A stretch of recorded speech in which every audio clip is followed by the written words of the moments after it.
ఇక ఆ బస్సు అందం చెప్పరాదు. నేను మా సీతక్క చెప్తాను, అవు బస్సులో అల్ల వెళ్ళిపోయారు తప్పని మేము ఎక్కడన్నాం అక్క, మేము అనలే. కాబట్టి దానికోసమే బస్సు పెట్టిరని మాకు తెలియక మేము మామూలుగా నడిపినాం ఇన్ని రోజులు.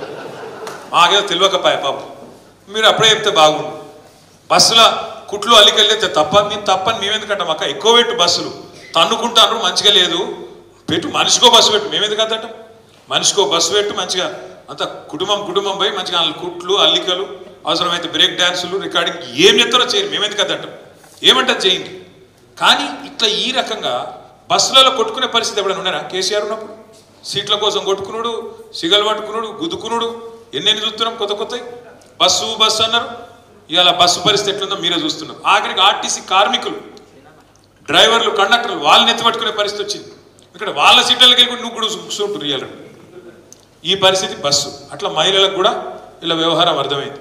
ఇక ముసలోళ్ళని మోసం చేసారు. కేసీఆర్ 2000 ఇస్తాడు, మేము 4000 ఇస్తున్నామని. మరి ఇవాళ 2000 4000 కాదు, ఆ ఉన్న 2000 2 నెలల్లో కొట్టిరు. జనవరి నెలకు కొట్టిరు. ఇప్పుడు ఇక మనం ఆగస్టులో ఉన్నాం, ఇంకా జూలై జూన్ పింఛన్లు కూడా పడలేదు. కాబట్టి సమాజం మొత్తానికి అర్థమవుతుంది. ఈ అన్నిటికీ మించి మన మీద అప్పుడు మాటల దాడి ఏం చేసిరండి, కుటుంబ పాలన అన్నారు. కుటుంబ పాలన ఎక్కడ చూసినా కేసీఆర్ కుటుంబమేనా? మళ్ళీ ఇలా రాష్ట్రంలో ఎవరి కుటుంబం కనబడుతుంది? మరి ఎటు చూస్తాడు రేవంత్ రెడ్డి అన్నదమ్ములే కనబడతాను. సరే కేసీఆర్ కుటుంబంలో అంటే మేము గెలిచి వచ్చినాం. నేను 5 సార్లు ఎమ్మెల్యే అయినా, హరీష్ రావు గారు ఆయన 6 సార్లు ఎమ్మెల్యే అయ్యాడు, కవితమ్మ గెలిచింది. ఇట్లా మేము ప్రజల చేత ఎన్నుకోబడి వచ్చినాం. మరి రేవంత్ రెడ్డి గారి సోదరులు ఏ ప్రజలు గెలిపించారు? మేములా తిరుపతి రెడ్డి గారి ఫ్లెక్సీలు ఊరత్తున్నాయి. ఫస్ట్ ఇంకా తిరుపతి రెడ్డి గారు ఫ్లెక్సీ పెడితే పాప రేవంత్ రెడ్డి ఫోటో పెట్టలేదు, అదో కథను మళ్ళా అటెన్కి అతికిచ్చారు. కొండలరెడ్డి గారు మరి ఏ అధికారంతో ఆస్ట్రేలియాకు పెద్ద బృందం తీసుకొని పోయిండు కొండలరెడ్డి.